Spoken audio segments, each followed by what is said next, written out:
2차 세계대전 이후에 국제금융시장에서 최대 변화라고 부를 만큼 획기적인 일로 평가되고 있습니다. 또 우리 경제와 증시도 많은 영향을 미칠 것으로 보이는데요. 그래서 오늘부터 이틀간 이 문제에 대해서 집중적으로 알아보는 시간 함께하도록 하겠습니다. 도움 말씀 위해서 한국경제신문사의 한상준 논설위원 자리해 주셨습니다. 위원님 안녕하세요. 네, 안녕하십니까? 네, 다음 달 1일부터죠. 10월 1일부터 중국의 위안화 SDR 바스켓 통화에 정식 편입이 되는데 이와 관련한 내용부터 전해주실까요? 예, 다음 달이라 그러니까 좀 멀리 있는 것 같아요. 그런 것 같죠. 네, 며칠 안 그러나, 남았어요. 오늘이 29일이죠. 29일이니까 30일 있고 한 이틀 후에면 시작된다 이렇게 보시면 되겠습니다.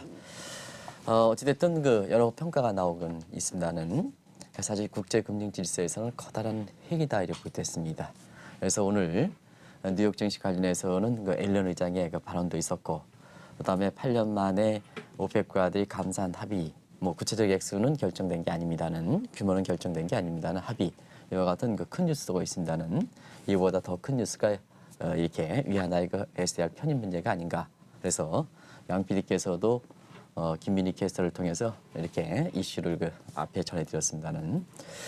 사실 중국이 2009년서부터 위안화 국제화 과제를 추진했거든요. 그래서 그 이듬해인 2010년에 사실 중국 정부가 위안화 SDR 편입 문제를 IMF에 정식 요청했습니다. 근데 사실 그때 당시에는 경상거래사에 대해서는 어느 정도 좀 위안화가 국제화될 수 있는 이러한 소지가 있다 하더라도 자본거래사에 대해서는 형편없는 수준이기 때문에 2010년도에 검토됐을 때는 사실상 이것이 IMF에 거절됐었거든요. 네. 이 IMF의 SDR 편입 문제는 5년마다 검토되는 사항입니다. 참고적으로. 그래서 이것이 매년 공년도, 끝에 공년도, 그리고 5년 이렇게 걸려 있는 데가 특정국의 SDR 검토할 때 그 5년마다 검토되는 사항이기 때문에 2010년에 거절됐으니까 2015년이 되겠죠. 네. 그래서 중국 정부가 그 이후에 많은 노력을 했고 2013년에 시진핑 정부가 들어오면서도 가장 핵심적인 과제로 위안화 국제화 과제를 추진하고 많은 사전 준비 작업을 잘 해놓은 상태다 이렇게 보겠습니다. 그래서 구체적으로 검토하기 시작한 게 작년 9월 달에 시청자 여러분도 아시겠지만 미중 간 사실 경제 전략 회의다 해서 그때 당시 미중 간 정상회담을 통해서 이제 위안화 SDR 문제를 좀 편입시키겠다 합의. 오늘 오펙 국가들의 감산 합의와 마찬가지입니다. 원칙은 합의했거든요. 네. 근데 이제 구체적인 감산 내역 같은 경우에는 11월 달에 있는 오펙 비엔나 청에서 감산 문제가 결정됐기 때문에 변수는 있습니다. 마찬가지로 작년 9월 달에 미중 간 정상회담을 통해서 위안화 SDR 편입 문제가 원칙적으로 합의됐었고요. 네. 이것이 작년 11월 말에는 IMF에 관련된 편입국의 85%, 그러니까 아까 이제 김민희 캐스터께서 다 미국 달러와 유로화, 네. 파운드와 엔화죠. 이게 그렇죠. 기존 편입국입니다. 기존 편입국의 85% 합의를 거치면 사실 정식으로 편입된다 이렇게 됐습니다. 그래서 작년 11월 말에 정식으로 편입되겠다 하는 원칙을 합의해서 약 1년간의 이렇게 유예 기간을 설정을 통해서 다음 달 1일, 3일 후에 있으면 정식으로 위안화가 SDR에 편입된다 이렇게 보시됐습니다. 네, 또 시청자분들을 위해서 또 방금 말씀하셨던 IMF SDR의 통화 바스켓이 무엇인지 간략하게 설명을 좀 해주시면요. 네, 아까 김 캐스께서 이제 자세히 설명해 주셨습니다는 사실 SDR은 실물이 없습니다. 실물이 없습니다. 이게 우리나라 말로는 스포셜 드로잉 라이트에서 특별 인출권인데요. 실물, 달러가처럼 준비 통화하면 실물이 있느냐, 실물이 없습니다. 네. 그거부터 이제 시청자 여러분이 아시는 것이 더 중요하다 이렇게 보겠습니다. 그래서 준비 통화긴 하지만 가상적인 화폐다 이렇게 보겠습니다. 네. 근데 이게 왜 이렇게 실물이 없는데도 불구하고 중요하냐 하는 측면에서는 이 IMF는 국제금융시장의 안전변 역할을 해야 되거든요. 근데 국제금융시장의 안전변 역할을 할 때 가장 중요한 것은 비상금에 해당되는 준비 통화를 갖고 있어야 되거든요. 네. 그래서 이 준비 통화를 어떤 통화로 구성할 것이냐 하는 이 측면이 사실상 이 구성 통화가 어떤 통화가 되느냐가 세계의 중심 통화 역할을 한다 이렇게 볼 때 있거든요. 그런 측면에서 가상 통화이긴 하지만 SDR에 편입된 국가는 편입된 통화는 세계 준비 통화해서 무역 결제든 자본거래 결제든 결제 통화로서 공식적으로 사용할 수 있다 이렇게 이제 보시면 되겠습니다. 그런 의미를 갖고 있거든요. 그런 측면에서 중국이 경제 규모 이렇게 갈 때 뭐든지 경제라 하는 것은 실물과 거기에 그 메인간, 일종의 그 정맥 내지는 동맥 역할을 하는 금융 사이드가 맞물려 가야 되거든요. 근데 실물만 크게 하고 경상거래소만 크게 하고 거기에 결제 통화가 이렇게 없다면 네. 전륜발이 경제다 이렇게 보시면 됐습니다. 그런 측면에서 여기 이제 나오고 있습니다는 역시 중국도 경상거래 사이드에서 이제는 성인에 해당되는 성인 중에서도 미국의 경우에 따라서는 제칠 정도로 경제 규모가 됐는데 네. 이게 금융 사이드에서 중심 통화의 지위를 확보하지 못하면 사실 전륜발이가 되기 때문에 이 중심 통화로서의 영향력을 확보하기 위해서 이 위안화의 SDR 편입 문제를 이렇게 심층 있게 또 적극적으로 이렇게 주력해 왔다 이렇게 볼 수 있습니다. 그런 측면에서 지금 중심 통화 위안화가 이제 다음 달 1일부터 편입되게 되니까 아직까지는 편입되지 않았죠. 네. 그런 측면에서 SDR은 여기 나오는 것죠. 미국의 달러와 유로와 파운드, 엔화 이렇게 네 개국 통화가 바스켓 내에 구성되는 복스 바스켓 시스템을 구성하고 있다 이렇게 볼 수 있습니다. 그래서 지금의 그 SDR 관련해서 복스 바스켓 시스템 아마 시청자분께서 복스 바스켓 시스템 이런 얘기 나오는데요. 바로 여기서 나오게 됐다 이렇게 볼 수 있습니다. 그래서 다음 달 1일부터 이렇게 편입되면 세계 5대 여기서 얘기하는 달러, 유로, 파운드, 엔화의 기존 통화에 위안화가 새로 들어가면서 세계 5대 통화 다섯 번째 통화가 아니고 네. 5대 통화로서 위상을 확보한다 이렇게 보시면 되겠습니다. 네. 또 시진핑 정부 들어서 중국이 위안화 국제화를 빠른 속도로 추진해 왔는데요. 뭐 그중에서도 위안화를 SDR 바스켓 통화로 이제 편입을 하려는 의도가 분명히 있을 것 같아요. 네, 일단은 그 시진핑 정부가 자체적으로 보면 경제 정책에서는 우선순위가 있거든요. 그래서 시진핑 정부의 위안화의 그 국제화 문제는 시진핑 정부 들어서 경제 정책의 가장 최우선 과제로 설정했다 이렇게 볼 수 있습니다. 그런 측면에서 왜 시진핑 정부 들어서부터 위안화 국제화를 최우선 과제로 추진했을까 하는 측면에서는 자 중국이 이제 경상거래 사이드 경제 규모가 높아졌는데 이 자본거래 사이드 내지는 국제 결제 통화라서 이 위안화가 지위를 확보하지 못하다 보니까 네. 경제가 삐그덕거린다. 결국 경제 성장에 저연으로 작용한다. 이렇게 보시면 되겠습니다. 그래서 위안화를 SDR 편입함으로써 중심 통화로서 국제 위상을 경상거래 사이드에 맞게끔 확보를 하고 그다음에 사실 삐걱거리는 과정에서 중개 성장 둔화가 나타나다 보니까 자체적으로 보면 경제 성장률이 떨어지는 부분을 글로벌 탕에서 이것을 경기를 회복시키겠다 하는 의도를 갖고 2013년부터 위안화 국제화를 주력해서 추진했다 이렇게 볼 수 있습니다. 앞서 말씀같이 위안화 국제화 과제는 중개 국정 운영 과제로서 설정한 것은 2009년인데요. 심지어서 추진한 것은 2013년 CDP 정부 출범 이후다 이렇게 볼 수 있습니다. 또 한 가지는 중국이 2021년에 공산당 창건 100주년이 되는 시한입니다. 그래서 대내적으로 보면 올해부터 2016년서부터 13차 5개년 계획을 추진하고 있거든요. 네. 역시 5년 정도에서 2011년 공산당 창건 직전에는 이제 중국이 더 이상의 이제 뭐 5차, 뭐 6차, 7차, 5개년 계획이 없습니다. 우리나라의 경제 개발 관계가 없습니다. 네. 그래서 이때 당시에 이제 그동안 추진했던 13차 5개년 계획을 통해서 그동안 정부가 계획에서 경제 성장 이끌어가는 측면을 마무리하겠다는 이런 거거든요. 그러다 보니까 대내적으로 보면 이런 계획과 맞물려서 국제적으로 보면은 사실 중국 중심의 국제 질서를 확보하겠다는 입장도 자연스럽게 가져갈 수 있는 부분이거든요. 네. 그럼 중국 중심의 국제 질서라는 건 뭘까? 여기 나오겠습니다는 사실 파악스 스니카에서 미국 중심의 체제인 파악스 아메리카제에 대응하는 대항마다 이렇게 볼때습니다. 네. 2차 세계대전에 미국 중심의 체제를 보통 파악스 아메리카 체제라고 그러지 그렇죠. 않습니까?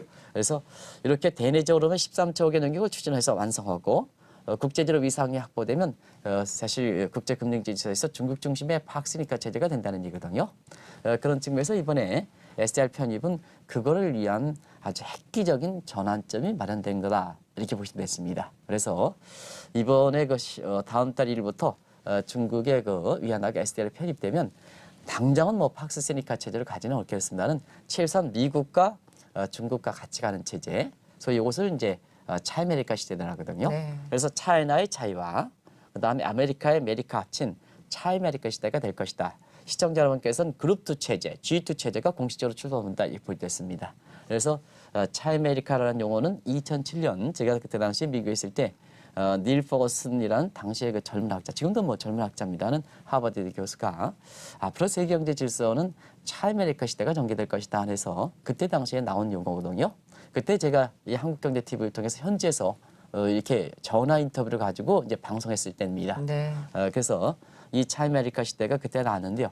공식적으로는 다음 달 1일에 위안화가 SDR에 편입되면 닐 포머슨 교수가 얘기했던 소위 그 차이메리카 시대가 공식적으로 이렇게 개막된다. 이런 의미도 갖고 있다 이렇게 보겠습니다. 네. 또 금융위기 이후에 중국의 위상이 의외로 빨리 높아지고 있는데요. 현재 중국이 국제사회에서 차지하고 있는 위상 어느 정도 될까요? 일단 국제사회에서는 하드웨어 위상이 있고 그다음에 거기에 맞물려서 소프트 위상이 있다 이렇게 보겠습니다. 인체로 얘기하면 하드웨어는 몸체에 해당되고 소프트웨어 위상은 지능에 해당된다 이렇게 보겠습니다. 그런 각도로 이렇게 시청자분께서 중국의 위상을 보면 쉽게 와닿지 않겠나 이렇게 이제 생각되는데요. 그런 측면에서 일단 하드웨어 위상은 굉장히 많이 올라갔죠. 네. 보통 이제 하드웨어 위상은 여기 양 PD께서 보여주는 자막 보면 수출 규모, 외환 보유고 규모, 증시에서 시가총액 규모, GDP. 이건 GDP는 구매력 기준이다 이렇게 보겠습니다. 이런 네 가지 기준으로 평가한다 이렇게 보시면 되겠는데요. 일단 가장 1위로 많이 냈던 것은 외환보유고죠. 네. 그래서 외환보유가 한때는 4조 달러 육박하다가 이게 너무 적정 수준으로 많이 이렇게 적정 수준 이상 가지고 있는 것이 바람직스럽지 않느냐 해서 이것을 중국 정부가 의도적으로 줄였거든요. 네. 어떤 분 같은 경우는 4조 달러에서 3조 2천억 달러 줄어들어다 보니까 중국이 뭐냐 외환위기 발생한다. 외환보유가 그건 아니고 중국 정부가 너무 4조 달러 이상 너무 많다 보니까 자 우리 장인권께서도 결혼을 이제 많으셨습니다는 결혼했다. 예를 들어서 그랬을 때 이 비상금을 많이 갖고 있으면 어떻습니까? 갖고 있으면 네. 좋습니까? 나쁩니까? 가정 내에서?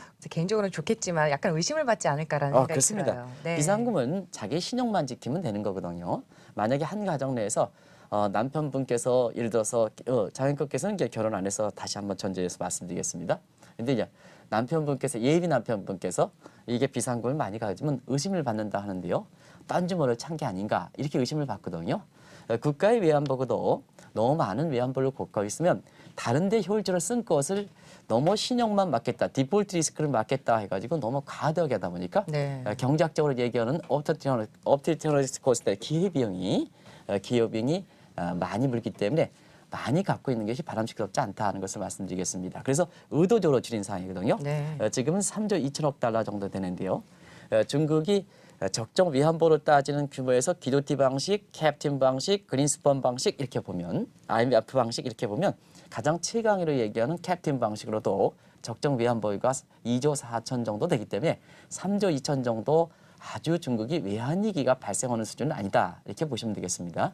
참고적으로 말씀드리겠습니다. 어떤 분 같으면 4조에서 3조 2천 원이니까 중국이 외환위기 발생한다 이렇게 얘기하는데요. 그건 참 잘못됐다 이렇게 볼 수 있습니다. 그래서 중국의 외환보유는 굉장히 많다. 그리고 수출을도 4년 전에 독일을 제치고 세계 1위가 됐죠. 네. 그리고 시가총액도 2014년 12월부터 일본을 제치고 미국 다음으로 2위가 된 상태입니다.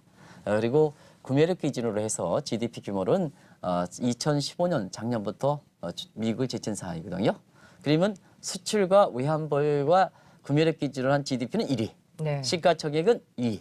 그러다 보니까 이와 같은 그 세계 하드웨어 규모를 이렇게 확보한 상태에서 소프트웨어, 지능적인 측면에서 소프트웨어적인 측면을 이렇게 확보하지 못하면 결과적으로 어떠냐? 인체에서 몸집은 컸는데 지능이 따르지 않으면 비정상적인 사람으로 이렇게 보지 않습니까? 네. 우리가 이제 시중말로는 또라이라는 표현을 쓰지 않습니까?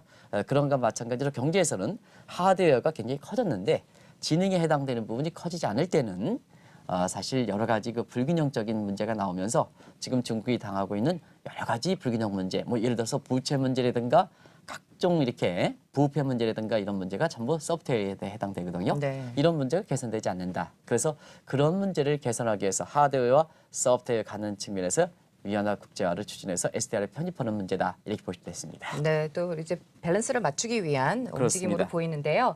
1970년대 SDR 출범 이후에 구성통화 변화상을 본다고 하면은 국제금융 질서가 한눈에 들어온다고 합니다. 근데 어떤 변화를 거쳤는지 이 부분에 대해서 설명을 해주시죠. 네, SDR 편입의 위안화가 오랜만에 됐으니까 사실 국제금융 질서가 이렇게 변한다는 얘기거든요. 네. 그 많은 분야에 영향을 미치고 내일 걸쳐서 각 분야에 영향을 미칠 것을 이렇게 점검해 드리겠습니다는 무엇보다도 위안화가 SDR 편입한다는 것은 곧바로 국제금융 질서가 변한다는 거거든요. 그러면 그 이전서부터 지금까지 국제금융 질서가 어떻게 변하는 것을 우리가 좀 이렇게 자막을 통해서 보겠습니다.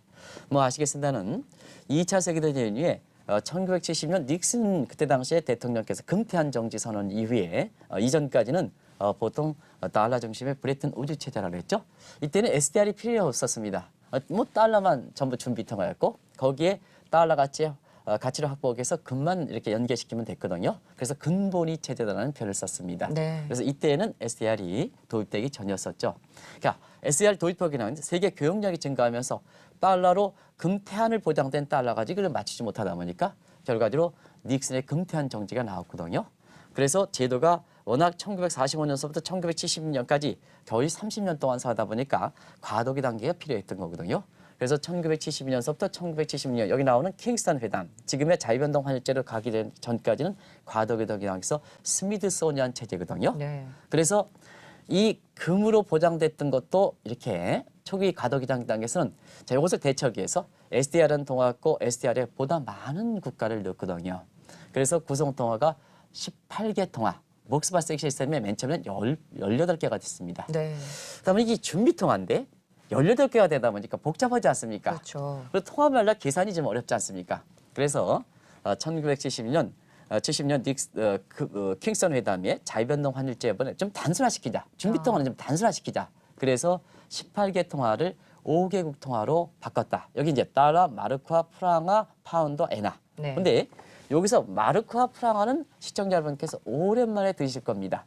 이게 이제 사실상 2001년도에 유로화가 일상생활에 통합되면서 마르크와 프랑아가 공식적으로 사용하지 못했거든요. 어떻게? 유로화로 편입됐죠. 그렇죠. 유로화 출범은 1999년에 했습니다. 시청자는 오해가 없으시기 바랍니다. 1999년 출범했어도 실제로 사용은 2001년서부터 했습니다. 도입은 1999년에 해서 또 어떤 분 유로화 도입 연도도 모르냐 이렇게 하실까 봐 제가 유로화 관련해서 그래도 국내에서 몇 안 되는 전문가거든요.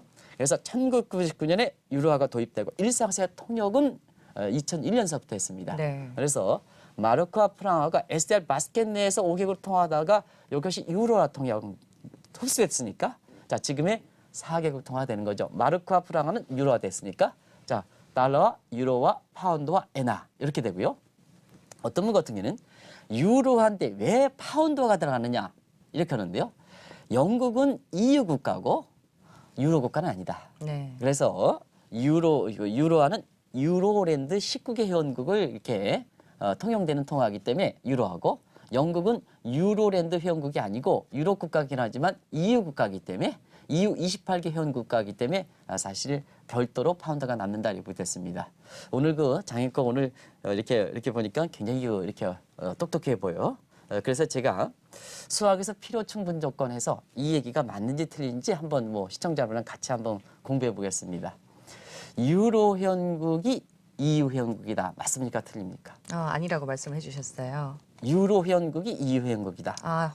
오히려 반대인가요? 그렇죠. 편입이 되는군요. 네. 그래서 EU 회원국 중에서 경제 심화 단계에 가선 경제 통합에서 유로가 도입됐으니까 유로 회원국은 EU 회원국이다. 이건 맞는 표현입니다. 네. 그러나 EU 회원국은 유로 회원국이다. 이건 맞습니까? 틀립니까? 아닌 거죠. 아니죠. 네. 그래서 이런 문제이기 때문에 바로 유로화가 넣고 파운드는 그대로 남아있는 거다 이렇게 보실 수 있습니다. 그래서 4개국 통화에서 지금은 위안화가 들어가는 거다 이렇게 보실 수 있습니다. 네, 확실하게 정리를 좀 해주셨어요. 또 그런 만큼은 위안화 편입을 계기로 국제금융기구의 개편도 굉장히 빠르게 진행될 것으로 보이는데요. 지금 뭐 어떤 상황인지 정리를 좀 해주셔야 되지 않을까요? 네, 국제금융 질서는 역시 헤드쿼터를 장악하는 문제가 본인 국가들의 의결권을 국제금융시에 영향력을 행사한다는 얘기거든요. 네. 그러면 이제 2차 세계대전 이후에 미국 중심의 팍스 아메리카 체제라는 것은 자 2차 세계대전 국제금융의 헤드쿼터 역할을 했던 것이 IMF고 그다음에 월드뱅크고 인프라적인 측면에서 그걸 좀 제한시킨 것이 ADB거든요. 근데 여기 나와 있습니다. IMF, 월드뱅크, ADB에 미국이 재원을 많이 줬죠. 재원을 많이 줬으니까 그 의결권을 확보한 겁니다. 네. 주식에서 보면 의결권을 갖고 있는 보통주를 많이 투자해가지고 많이 확보했다. 그러면 회사 경영에 있어서 의결권을 많이 갖고 있기 때문에 장앵커의 입장이 반영되겠죠. 그렇죠. 경영 방침에. 네. 그러면 영향력을 행사하는 거죠. 그래서 IMF라든가 월드뱅크, ADB에 이렇게 삼두 체제에서 미국이 가장 재원을 많이 확보한 상태에서 의결권을 하다 보니까 미국의 영향력에 의해서 국제금융 질서가 좌우되는 이런 모습을 보이는 상태에서 팍스 아메리카 체제다 이렇게 보도됐습니다. 이게 대항해서 이제 중국이 SDR 편입으로 해서 이 체제가 이제 공식화된다 이렇게 보도됐습니다. 자, IMF 대비해서 CRA에 대해서 이거 한국말로 번역은 긴급 외환 확충 기금이다. 그래서 시청자 여러분 일단 자막을 딱 그 인터넷에 들으면 중국판 IMF다 이렇게 이제 보시면 되겠고요. 그다음에 NDB New Development Bank에서 출범했죠. 요거는 브릭스 개발은행의 신흥국에 확대된 개념이다. 네. NDB가 월드뱅크의 대항마고, 그다음에 ADB에 대비해서 잘 아시겠습니다. 올해 1월달에 문제가 있었던 뭐 홍기태 부총재라든가 이런 사람이 국제를 챔피언을 행위를 했습니다는 제 국제금융시장에 이렇게 오랫동안 종사하는 입장에서 가장 치욕적인 일을 이렇게 책임자 그렇게 뭐 대학 교수라든가 이런 사람들이 가서 이제 결과적으로 보면 돈은 많이 내고 국장 자리를 이렇게 내려가는 국익을 손상시키는 행위를 했는데요. 사실 AIIB는 ADB보다 높은 위상을 갖고 있거든요. 그래서 말씀드렸다시피 IMF, 월드뱅크, ADB에 대비해서 CRA, NDB, AIB 이렇게 해서 2x3 체제 이렇게 되는 거거든요. 네. 국제금융 질서가. 그래서 중국이 CRA, NDB, AIIB 이렇게 가니까 이걸 팍스 시니카 체제다 이렇게 보도됐습니다. 네. 그래서 팍스 아메리카, 팍스 시니카 체제가 이번에 SDR의 위안화 편입 계획을 해서 이 체제가 2x3 체제, 2x3 체제, 팍스 아메리카, 팍스 시니카. 거기에 3는 IMF, 월드뱅크, 그다음에 ADB. 네. 중국 위세는 CRA, 그다음에 NDB 그리고 AIB 이렇게 해서 2x3 체제가 된다 이렇게 보도했습니다. 네. 그렇다고 한다면 또 위안화 편입을 계기로 해서 기존의 중심국이었던 미국과 또 중국 간의 갈등이 좀 있지 않을까 싶어요. 뭐 이미 표면적으로 좀 드러나고 있는 것 같은데 어떻게 네. 보세요? 시간이 좀 부족한 것 같아요. 자꾸 줄이라 그러니까 간단하게 말씀드리면 결국은 황제는 한 사람이 분이 있고 두 사람이 갈 수는 없습니다. 갈등이 되거든요. 안 그렇습니까? 네. 쌍두 체제는 갈등을 빚을 수밖에 없습니다. 항상 협조가 될 수가 없습니다. 그래서 제가 아시는 뭐 이제 이렇게 금융위께서 굉장히 존경하는 이런 금융위께서 항상 그렇게 말씀하십니다. 군주는 하다.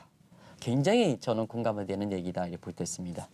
그런 체제에서 보면 항상 국제금융 질서가 이제 미국 중심의 체제에서 미국과 중국으로 쌍두 체제를 가면 결국 협조보다는 갈등 관계로 간다 이렇게 보시다 있습니다. 그런 과정에서 갈등 쭉 나오죠. 네. 일단 영토 분정 남중구에 더 이상 말씀드리지 않겠습니다. 통상 문제 NT 보고서 요건 이제 국제 무역 장벽 미국의 무역 장벽 보고서다 이렇게 볼 때 있습니다. 여기서 연일 중개 뭐 철강이라든가 뭔가 이렇게 해서 관세라든가 때리겠죠. 네. 그래서 이제 이렇게 되는 거고 환율 보고서 다음 달 말에 이제 사실 SDR에 위안화 편입되고 나서 사실 미국의 재무부에서 발표하는 환율 보고서가 어떻게 나올지 모르겠습니다는 일단 그 전체에 해당되는 올해 4월 말에 BHS 법원을 수정해서 발표했던 이 환율 보고서 보면 자 중국이 환율 감시 대상에 들어갔죠. 네. 중국, 한국, 대만, 일본, 그다음에 독일 이런 국가들이 들어갔는데요. 사실상 모든 면에서 한 우두머리에서 두 우두머리를 가면 갈등 관계가 갈 수밖에 없다. 그래서 향후에 SDR의 중국 편입을 계기로 해서 많은 분의 갈등이 빚었지 않겠나 이렇게 보십니다. 네.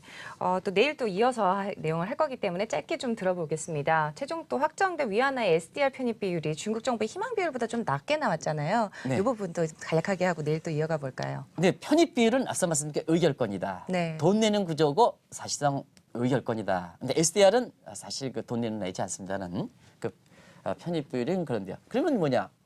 사실 중국이 국제적으로 영향력을 확보하기 위해서 위안화를 SDR에 편입시키려는 것이 시진핑 정부 내지는 그 이전 정부부터 목적이 아니겠습니까? 그러면 될 수 있는 대로 위안화의 SDR의 편입 비율을 높게 가려고 했죠. 이게 원칙적으로는 초기 년대에 중국이 위안화 편입될 때 처음 첫 단추를 낄 때 한 14% 내지는 15%는 가야 되지 않느냐 네. 하는데 중국이 초반서부터 있잖아요. 14에서 15% 가면 이게 뭐냐? 세계에서 미 달러 대비해서 뭐냐면 경우에 따라서는 양대 통화가 될 수 있는 가능성이 높거든요. 네. 그러다 보니까 다른 국가에 반발이 있을 수밖에 없죠. 또 미국도 반발이 있을 수밖에 없죠. 그래서 작년에 11월 달에 편입이 확정되면서 편입 비율까지 확정시켜 놨습니다. 네. 어떻게 되면 10.92%. 양 PD께서 우리 제일 오해했습니다는 10.92%죠. 그래서 10.92%다 하더라도 미국 그다음 유로화 그리고 파운드라든가 엔화를 제치고 당장 들어가는 게 네. 당장에 세계 3대 통화로 들어간다. 네. 이게 중국의 위상이다. 앞서 말씀드린 같이 경상거래사에 대해서는 세계 1위가 될 만큼 뭐 높아졌으니까 네. 이게 중국이 지금 뭐냐면 경상거래 자본거래 사이드에서 굉장히 인프라가 확정되지 못했다 하더라도 3대 통화로 곧바로 들어간다. 이게 중국의 위상이다. 중국 경제 이렇게 얕보시면 안 됩니다. 그래서 위상이 이렇게 속속 국제적으로 이렇게 성과가 나오고 있다. 이렇게 볼 수 있습니다. 그럼요. 오늘 못다한 얘기는 내일 또 이어가도록 하겠습니다. 지금까지 한국경제신문사의 한상춘 논설위원과 함께 위안화 SDR 편입 문제에 대해서 말씀 나눠봤습니다. 함께해 주셔서 고맙습니다.